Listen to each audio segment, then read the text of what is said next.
Et j'ai rencontré quelqu'un qui a décidé de m'aider. Amen. Amen. Pour dire que quand ça ne va pas, le Seigneur permettra toujours qu'il y ait quelqu'un pour venir à ton secours. Amen. Amen. Et ce dernier avait décidé de m'épouser. À 3 reprises, on allait pour faire la dot. Les parents ont dit qu'il n'avait pas d'enfant qui s'appelait Fatmata. Est-ce que mes parents ont dit à ceux qui étaient venus pour faire la dot que nous, on ne connaît pas de Fatmata, elle n'existe pas chez nous ici. Mais il y a une église quelque part là-bas, elle doit être là-bas.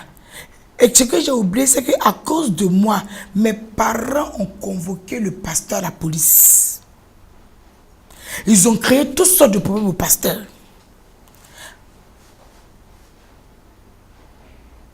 Mais, gloire à Dieu, Amen. le pasteur a eu la victoire. Amen. Mon père m'a convoqué à la justice pour aller enlever le nom Diallo sur moi, parce que je n'étais plus son enfant. Le jour qu'il a donné rendez-vous, on devait partir à la justice. Je ne sais pas qui a parlé, et puis bon, ça n'a pas marché. Mais on voulait m'enlever tous les titres. Il n'y a pas de problème. Si je n'ai pas le nom Diallo, j'aurai un autre nom. Donc ils ont refusé la dot. À plusieurs reprises, ils ont refusé la dot.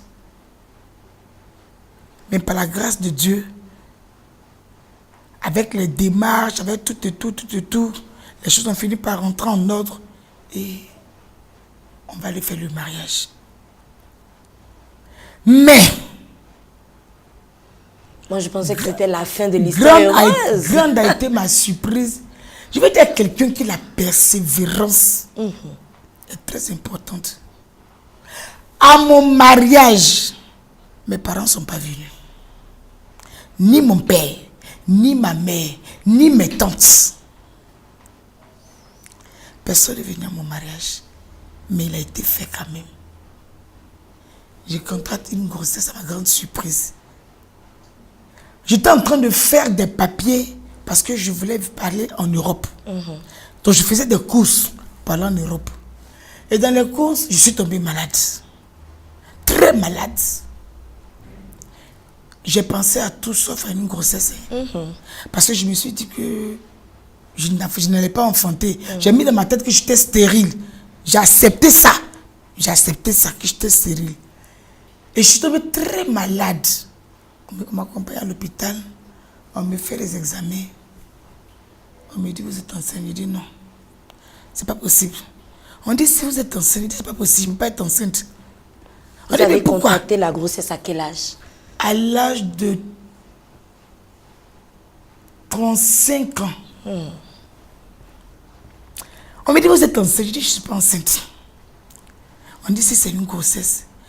Je vous assure que mon mari même n'a révélé. Parce que lui-même, depuis il est né, une femme ne lui a jamais dit, depuis il est né, dans toute sa jeunesse, il a travaillé. Il n'y a jamais quelqu'un qui lui a dit, un jour, j'ai un retard. Donc lui-même aussi, il y avait problème. Il n'enfantait pas. Moi aussi, je n'enfantais pas. Il a vécu avec une femme auparavant pendant 10 ans. Pas d'enfant. Moi aussi, j'ai vécu avec un homme. Pas d'enfant. On s'est rencontrés, nous deux. Et je lui ai dit que je ne faisais pas d'enfant. Lui aussi, il a dit qu'il ne faisait pas d'enfant. Mais je lui ai dit, quand je le connaissais, il n'était pas chrétien. Donc je lui ai dit qu'il y a quelqu'un qu'on appelle Jésus-Christ de Nazareth. On m'a parlé d'une femme de la Bible qui s'appelait Anne. La Bible a dit qu'Anne a désiré enfanter pendant des années. Anne a été ridiculisée. Anne a été vraiment la rusée de tout un chacun. Mais Dieu a opéré un miracle. Mais s'il a fait pour Anne, je sais qu'il va faire pour nous. Tout ce que je te demande, suis-moi dans cette voie qu'on a empruntée. Et effectivement, quand il m'a suivi, Dieu a opéré le miracle.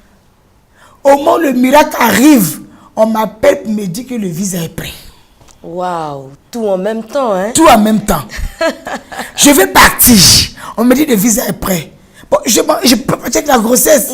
Parce que j'ai quelqu'un qui va m'héberger. Parce que le diable va mettre son piège. J'ai dit, bon, je vais interrompre cette grossesse parce que moi, je dois partir. Parce qu'il faut bien quitter cet environnement où vous avez beaucoup souffert. Beaucoup souffert. Je vais changer de vie. Aller où vraiment tout va aller de nouveau. Et j'ai une cousine qui m'a dit, Fatou, tu as cherché enfant pendant des années. Le Seigneur t'a exaucé. Et à cause de l'Europe, tu vas interrompre la grossesse. Et si tu vas en Europe, que tu ne fais plus. Tu ne fais plus d'enfants. J'ai réfléchi, j'ai dit ok, je vais rester. Et je suis resté. Lorsque mes parents ont appris que j'étais enceinte, ma mère ne croyait pas. Elle ne croyait pas. Elle dit c'est pas une grossesse. Que moi je ne peux pas être enceinte. C'est ma mère qui l'a dit. Elle dit celle-là ne peut pas être enceinte. Elle va passer par où? Oui. Et lorsque je suis allé à l'accouchement, je suis passé par une césarienne. On a interpellé ma mère. Elle n'est pas venue. Je n'ai jamais fait d'enfant. Une césarienne. Je me retrouve seule. Personne auprès de moi. On finit la césarienne. La petite sort. Pas de manifestation. Elle ne respire pas. Elle ne vit plus. Les médecins se sont rassemblés. La sage-femme a dit au médecin, c'est une prima âgée. Il faut sauver l'enfant. Le médecin dit, mais on va sauver l'enfant. Elle dit, il faut sauver l'enfant. Je vous assure que Jésus-Christ va manifester son miracle. Ah, parce que je sais qu'il ne bénit pas à moitié. Oui. Le Jésus que je La sage-femme dit, elle a été reniée par ses parents. Elle a souffert dans sa vie. On ne peut pas lui dire encore après une césarienne que l'enfant ne vit plus. La petite a fait 3 jours. Elle était branchée dans les machines. 3 jours sans réaction. Je me réveille de mon sommeil. Je demande après mon enfant. Personne ne peut me répondre. Je dis mon enfant ne me répond pas.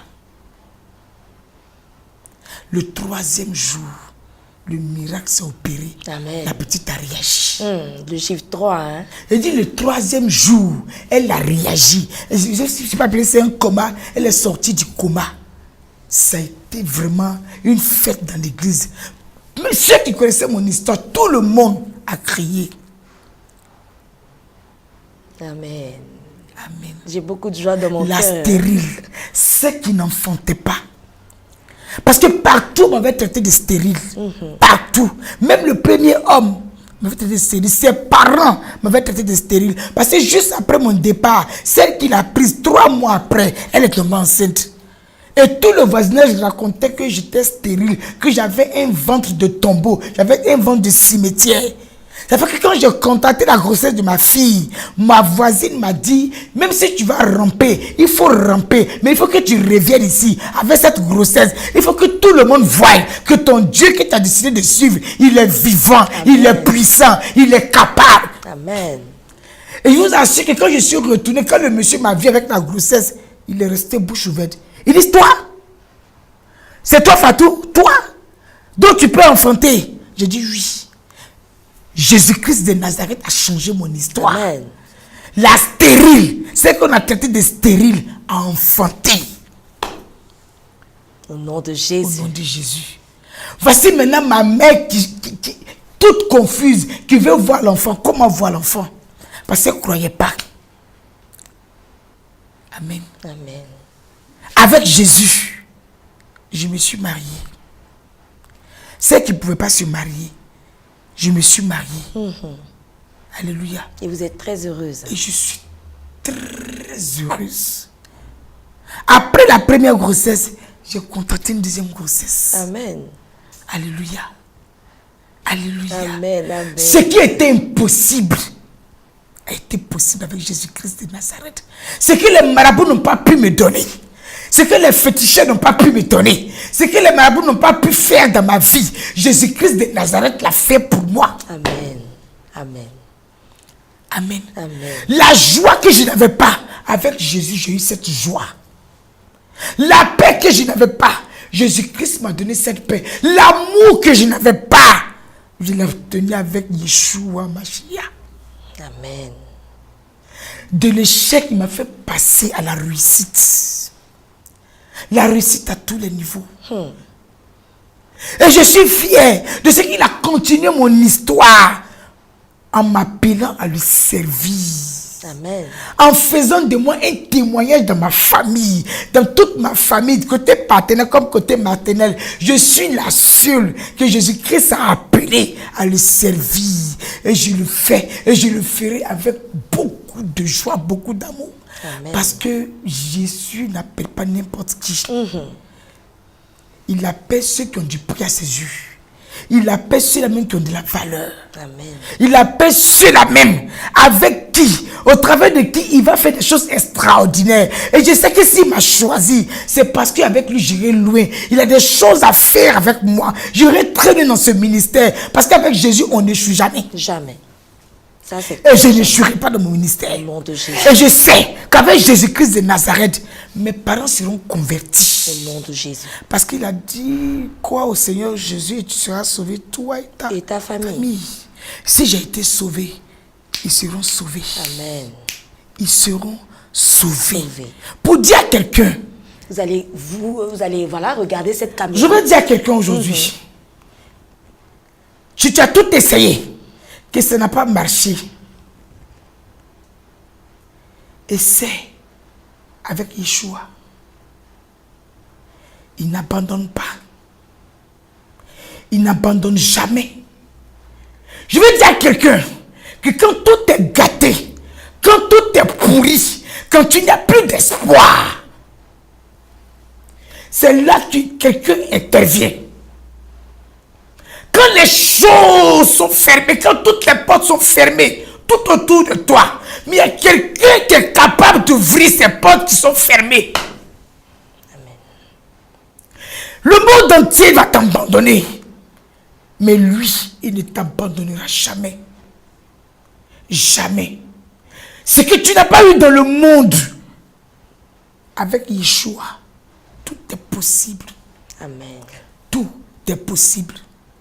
S'il a permis que de la stérilité, je passe à la fécondité. S'il a permis qu'avec tous ces échecs que j'ai connus, des années d'échecs, des années de souffrance, des années de douleur, aujourd'hui il a transformé ces années en des années de gloire, en des années de restauration. Je veux bénir son nom. Je veux bénir le nom du roi des rois. Celui-là même qui est le tout-puissant, le véritable, le redoutable, le Yeshua HaMashiach que je connais, qui a toute la puissance, toute l'autorité, tout le pouvoir. Celui-là même qui détient toutes choses entre ses mains. Il transforme la vie de chacun.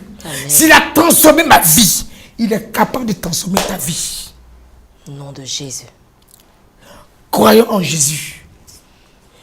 Dans Jacques 14, il a dit, croyez en moi. Croyez en Yeshua. Et vous verrez. Je vais dire à quelqu'un, soyons forts. Sois forte ma soeur. Sois fort mon frère. C'est un parcours difficile, mais pas impossible. Amen. C'est difficile, c'est dur. Tu vas porter ta croix. Tu seras seul dans cette douleur. Tu seras seul dans cette épreuve. Mais tiens bon. Tiens bon. Car il est la solution. On n'a pas dit il est une solution. Parce qu'il n'y a pas plusieurs solutions. Il est la solution à tous les problèmes. À tous les problèmes. Les marabouts prennent ton argent, les féticheurs. Mais lui, il ne prend pas 5 francs. Avec Yeshua, je n'ai pas dépensé. Mon habit qui était enterré et que le marabout avait dit, tant que cet habit n'est pas retrouvé, ma vie n'allait pas changer. Mais à quelqu'un, il y a quelqu'un, je ne suis pas allé déterrer l'habit, mais il y a quelqu'un qui a fait ce travail-là à ma place. On dit, si tu n'es pas de toi, tu ne peux pas être sauvé. Ta vie ne va pas changer. Mais je ne suis pas dans un cimetière. Je ne me suis pas vu en train de prendre une daba pour creuser un trou. Mais ma vie a changé. Il y a ce que les marabouts diront. Il y a ce que les féticheurs diront. Mais le dernier mot, il a le dernier mot. Quand c'est gâté, Jésus-Christ intervient. Amen. Là où il n'y a plus d'espoir, c'est là que Jésus-Christ intervient. Là où on t'a minimisé, là où on t'a ridiculisé, là où on t'a piétiné, là où on t'a rejeté, on t'a froissé comme du papier hygiénique, Jésus-Christ reviendra relever ta vie, changer ton histoire, changer tout ça dans ta vie. Les gens vont se demander, est-ce que c'est elle? Oui, c'est bien elle. D'autres diront, non, c'est pas elle. Ceux de ma génération qui m'avaient critiqué, qui m'avaient jugé parce que j'ai accepté Jésus, aujourd'hui, elles ne sont pas encore mariées, elles sont encore en famille. Et quand je retourne aujourd'hui à Beauville, je retourne avec la tête haute. Parce que ce qu'il a fait pour moi, je ne saurais le cacher. Aujourd'hui, tous ceux qui m'ont jeté, qui m'ont renié, on vient vers moi maintenant. Avec Jésus, ceux qui t'ont jeté reviendront vers toi. De la même manière dont tu sont allés chercher Jephthé, c'est comme ça qu'on ira te chercher. Amen. Accroche-toi. Accroche-toi. Amen. Et Jésus-Christ changera votre vie. Amen. Amen. Je n'ai pas baissé les bras. Jusqu'à aujourd'hui, je vais dire à quelqu'un, il faut qu'on sache une chose. Avec Jésus, nous n'avons jamais échoué. Amen. Jamais. Je dis bien jamais. Avec Jésus, ce que tu as perdu, tu vas le rattraper. C'est vrai, hein? J'ai cru que j'avais perdu des années. Mais aujourd'hui, je me suis rendu compte que je n'ai rien perdu. Tout à fait. Je vais dire à quelqu'un encore que la vie, ce n'est pas une course. Alléluia. Amen. Ce n'est pas une course. Les autres, c'est bien, c'est vrai. Ils sont partis. Mais sache que toi, Jésus viendra, il va te prendre et tu vas dépasser ce qui t'avait laissé en arrière. Alléluia. Amen. Je vais encore dire à quelqu'un.